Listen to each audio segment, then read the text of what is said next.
No जागा संतांनी अनेक प्रमाण दिली. अरे मरणाच्या आधी सावध व्हा, कारण मरण कोणाला टळलेलं नाही मैबाप. मरणाच्या आधी सावध होणं गरजेचं आहे.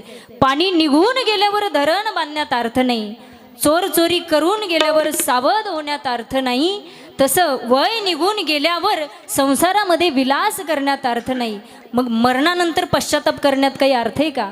म्हणून सावध व्हायचे, पण कसं? मरणाआधी सावध व्हावे आणि कीर्ती करोनी मरावे, असं जीवन जगायचं. कारण हे आयुष्य माणसाला पुन्हा भेटणार नाही. हा आयुष्याचा चित्रपट एकदाच आहे मैबाप. या आयुष्याच्या